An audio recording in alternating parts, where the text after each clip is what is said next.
Before I speak of this tale, I must warn thee of the terrors which hath been writ of.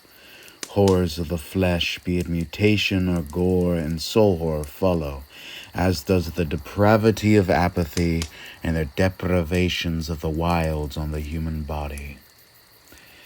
Hail and well met to the reader of this tale. This venture is titled The Bull of Magarda, and was transcribed by Venturers League scribe Asenscia of Magarda, they, he, as was recounted by the scribe sibling Polyglotia, any, all, though she, her preferred. This transcript is written to the best memory and ability of the scribe. To all who read this record, be mindful of the horrors of the flesh and mutagenic, visceral, and soul forms, as well as the depravity of apathy and the deprivations of the wilds upon the human body. Hearken these words and remember them for all those that were, are, and shall be. In North Polyglotia there are several kinds of elephants, many more than in other parts of the world. They roam the forests, swamps, savannas, mountains, roam below, and even the sky. In the wake of the rifting, many beasts, now of Mythicon, had died, leaving many niches open. The elephant, resourceful and strong, survived the horrors. The mutated descendants of the elephant have come to occupy many niches once inhabited by the forebears of several lesser, yet more populous species. No more mightier of a pachyderm is there than the great elephant, hulking and towering beasts of muscle who rival the greatest beasts in other lands. They fear nothing, for only the most vile mutants or greatest mortal hunters dare challenge them. Furthermore, they are the most thoughtful of all beasts. During the spring of 4911 AR, a lone old bull was spotted eating the crops of Magardan farmers. He was scarred greatly along his sides by the slashes of tears he crushed underfoot. Yet most terrifying was the pierced carcass of a mandrill troll upon 2 of his 10 tusks. Its body was nearly totally skeletal, interwoven between the other tusks. Flies swarmed the towering bull only at the corpse, afraid to bite at him for fear of being swatted into oblivion. When approached, the bull did not stir to action even when presented with the end of a spear. He grumbled and turned away to continue feasting on whatever crop he could find. For weeks, the bull strolled into the fields, crashed any erected barricade, and gorged himself languidly. Farmers had chased him off several times with torches and shouts, for in his elderly life the elephant did not like the sounds and brightness of the group. Yet still he would return and eat. A bounty was placed upon the bull's head of 17 gold mints, 2 pounds of spices, and a breeding pair of steer. For months the villagers heard nothing and rationed all the food they could to survive the ravages of the year. The only relief came when the torrential downpours forced the beast to hide. In the midst of storms, farmers placed sharpened pikes and woven thorn bushels into the soft earth to deter the beast when the rain ended. Hunters wandered into the woods to hunt game and found a bounty of it, but not enough to last them. The destruction of bountiful fields by the beast was intolerable. In the middle of spring, the villagers saw a small party of venturers, no more than 3, being trailed by a procession of followers bearing weapons and pleasantries. They were a stocky, pale human from the realm below, and far away a heavily armored bestiathrope human with cat-like features, and a robed brute human who spoke for the group most of the time. The venturers and their companions set up camp in the town. They knew a bull elephant would not encroach close to a human settlement's walls, for those are a maze filled with scattered humans and loud sounds. It would stay in the fields, feasting away at the labor of the calloused farmers. The wooden towers erected for watchers rang bells and shouted the moment the venturers had laid in their beds of the accommodations. The 3 went up upon their steeds and ran to the fields. Effortlessly they dismounted and held the horses in place by a metal rod jammed into the verdant soil. The chilling neighs of the beast drew the attention of the mighty bull. His deep growls reverberated in the party's bones. The swing of its body to face them had a weight to it like a falling tree. The very air shifted in awe of the beast's aura. The stinking carcass, impaled upon its tusks, was a sight to behold, like an emissary of its killer. All at once the party saw the bulk of its body sinking into the earth with every trudging step. When it lifted its flat foot, the beast kicked up a spray of dirt and discarded leaf litter. The great beast stomped a foot and dragged it through the soft soil, then growled like the rumble of an earthquake. The Venturers halted and stood firm with legs crooked, ready to move. The villagers watched the standoff with bated breath. It seemed like in the seconds of eye contact shared between the warriors, the immortals watched and cast bets as to who would win. Yet, just as quickly as the confrontation started, it ended. Slowly, the beast turned away and began trudging back to the jungle. It had the knowledge of many years to know that a human with such odd garb and sharp tools would most likely be the death of it or cause it immense pain. What the Venturers did between the initial confrontation and the hunt is unknown, for they were secretive, as most parties are when planning, until they started directing people to accomplish tasks. Bushels of spice plants were hung high on poles and slathered with a mixture of glue and spice. Many holes were dug leading around a thin pathway encircling the farmland and settlement. At the bottom of each small pit was placed a small group of thorns. Additionally, the crops were fenced with large wooden poles wide enough for a human to get through, but set at a distance the beast's nose could not reach. Around these poles, earth was piled up to resist the strength of the bull's body. At all times would there be 2 guards for every patch, wielding a weapon and torch each. By the end of the first day, only a fifth of the crop patches were protected. The Venturers stood at the first watch. Grim and silent they were. They had survived the Kusuwahil purges, and now sought to slake their desire for blood on the bull elephant. Magarda's many stone buildings were lit with dull evening flames. Hundreds inside the homes would starve this upcoming time of travails because of the beast. Many would die from the bloody flux and the deprivations that rake away the sickly, and many more would die if the creature was not slain. The harvest was bountiful this past year. Rain fell abundantly and the soil drank deep, letting the sky's deluge birth wheat, beans, and onions. Many rites of thanks were conducted in praise of the immortals, and many sacrifices were promised come the end of the season, prior to the madness of the travails. Yet now the bounties were trod and devoured. The promises made to the gods had to be kept even if mortals would starve for this calamity. This was the dreaded truth all knew. Some had wondered if there would be any crops left to offer the immortals, and if not, how many souls, blood offerings, and flesh feasts would satiate the hunger of the spirit gluttons themselves for their aid. The party looked to the buildings and sighed heavily, knowing that they were not the ones who had the authority or wisdom to answer those questions. They were there to kill the beast, or capture or drive it away forever, if impossible to kill. The next day, the farmers tended to the crops uneasily. Every few minutes they would stop and listen for any sign of the beast or scan the tree line. The felled trees pushed back the forest some 20 feet, enough time to give the signal of its approach and get a head start running. Warriors always held their spears level to their shoulder to toss at the gray hide rushing towards them. Under the watchful gaze of hunters, more forays into the forest were made and trees felled. Tree crashes caused every villager to halt their actions and look towards the greenery, fearful of what might come. If a tree could be hauled by hand, then the cutters would pick it up and drag it across the ruined field or roll it over the pits along the paths before rushing back to the line and taking stock of any useful things before rushing in to cleave another tree. If a log was too heavy or too thick to claim, it was left. After a few hours, the ground was littered by heavy logs the workers had to jump across.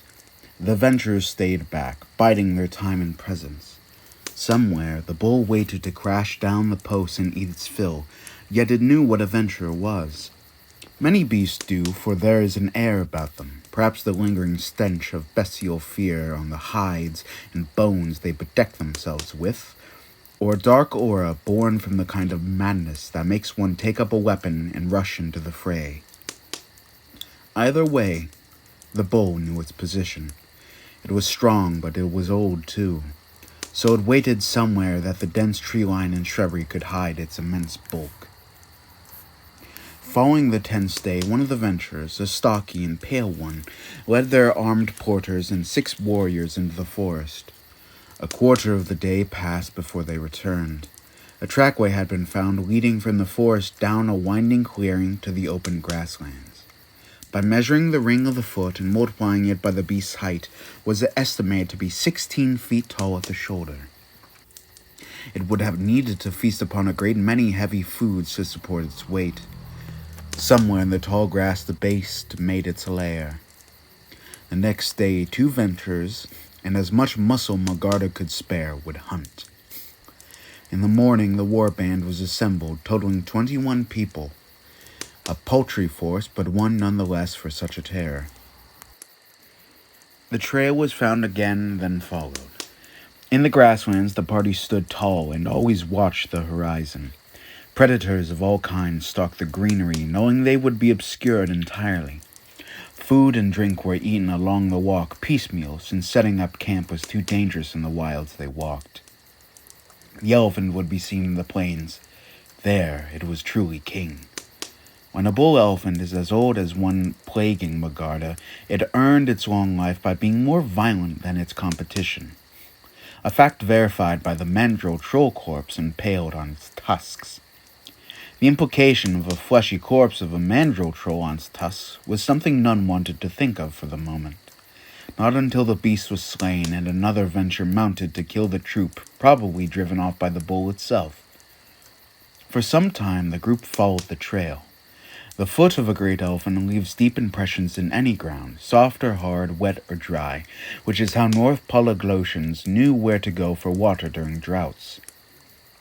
The heat of the tracks and the darkening color of the soil meant the creature was nearby. By this point, the group was tense with anxiety from the possible threats in the grass more than the bull. About 1.5 miles in the distance, a clutter of trees grouped together along the projected path of the bull lay. By order of the 2 at the head, the party tightened their gear and crouched. The wind blew in their favor. With each step along the trail, the band moved slower. Every quarter mile, the assembly halted. The field was too quiet for comfort. No beasts of any kind were present, not even ones known to congregate around a great elephant for protection were spotted.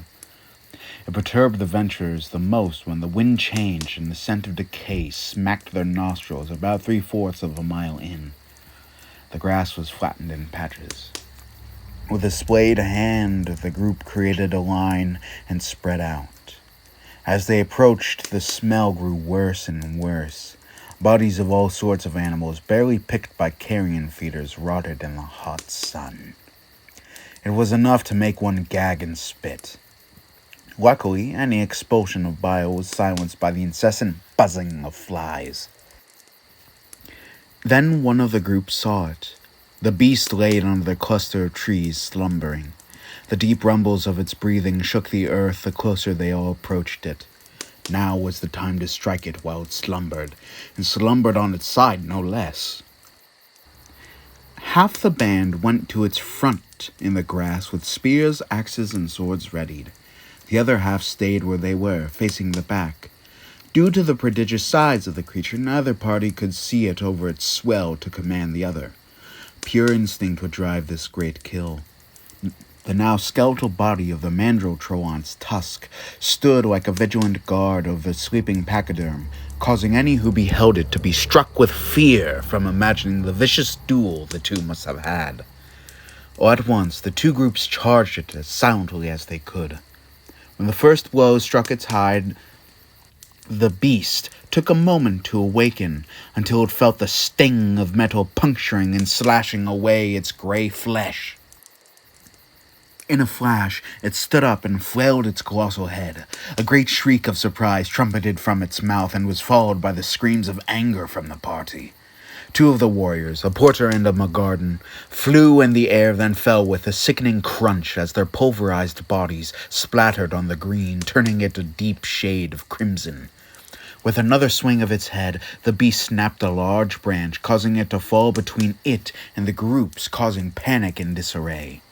The warband scattered in every direction as they watched the hulk compose itself. Anger burned in its dark eyes before it charged. Its footsteps made the ground tremble and knees to buckle. A Magardan fell silent and fell back to the earth like they wished to embrace it. The whole of their back had been sheared off by the tip of a tusk, exposing their spine. Commands battled with trumpets. Along its back and stomach, small wounds bled onto the earth. A spear was chucked into a haunch just as the furrows dug into the earth with its charging tusk, pushed the porter back. They let out a breathless whimper and swung their axe at the proboscis swinging towards them. A clean cut made the beast startle and run back, inadvertently crushing a Magardan underfoot like a ripe fruit of viscera. The beast pivoted around to meet the slash of a curved blade on one of its legs. A quick lift and the pillar of muscle crushed the attacker underfoot. Another spear punctured its ear and into its shoulder. The elfin shrieked and grabbed the spear with its trunk before pulling out the implement and tossing it aside. A brave warrior rushed the elfin head-on, then was grabbed by the trunk and smacked into a tree, crushing their neck. 2, 4, 6. 6 stinging sensations hit its foreleg on the right,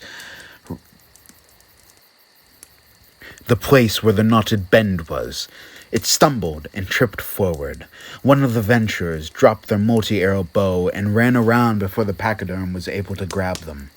With every second more, it felt more pain from weak mortal blows tally up. Here and there, it crushed a human or punctured them with its tusk. It had even managed to grab one of the Venturers by the leg and drag it close enough for its colossal weight to contuse them to death. After 20 minutes of continual fighting, the bull gave way and limped to the tree. Once mighty roars turned pathetic. Like an old man drawing its last breath in battle, the bloodied beast stopped and waited for the inevitable. It raised its trunk in surrender and bellowed one last call. It beheld the face of a mortal who drove a sword into its skull before closing its eyes and never opening them again. 11 human bodies surrounded the grove. The remaining wounded got to work as soon as the battle ended like wild dogs to the carcass. The flayed beast.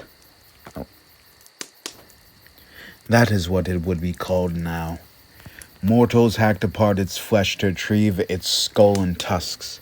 The fastest runner remaining in the party sped off to Magarda to get as many people as they could to carry the flesh, bones, and other gory trophies and components within.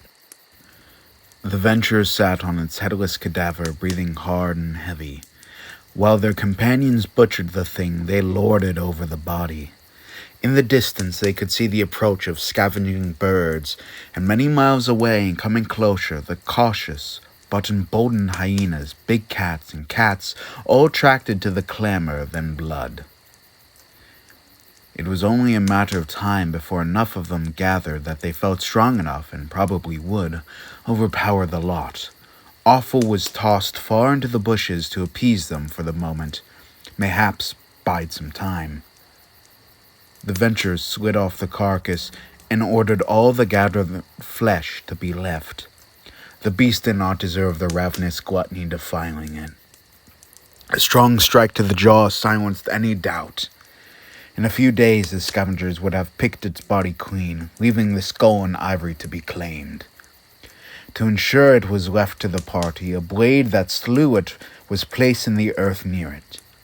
Though the gesture meant nothing to the oncoming animals, to mortals making their way, it was a right of claim and a memorial to the hunt.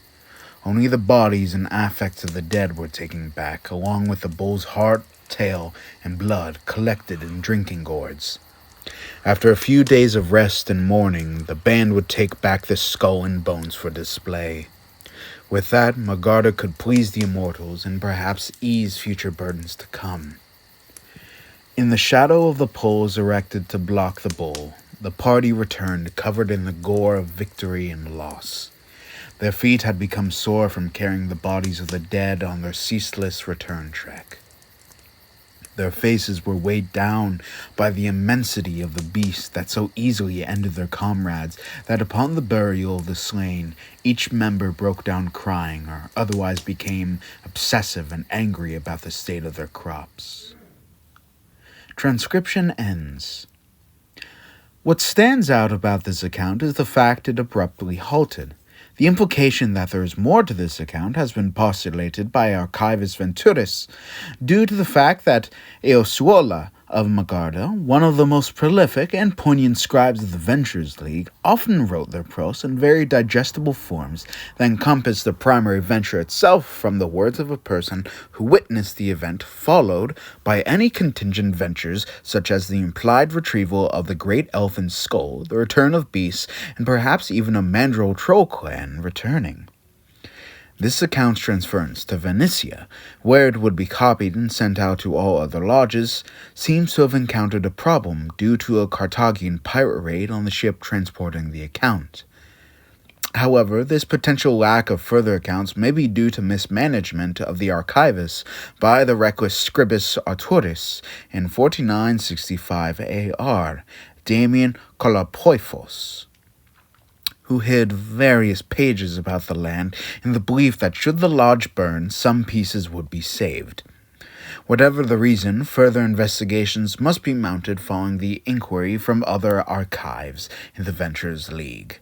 The name Magarda is common among places in North Polyglotia, with at least 1,000 or so references to Magarda throughout the Archivus Venturis, the Archivus Historiae, the Archivus Mundi, and even the Archivus Occultatum. And to all who were, are, and shall be that read this account, glory to you. Tales of Mortality is a world-building podcast set in the world of Asenscia, created and owned by Bard over 18 years and counting.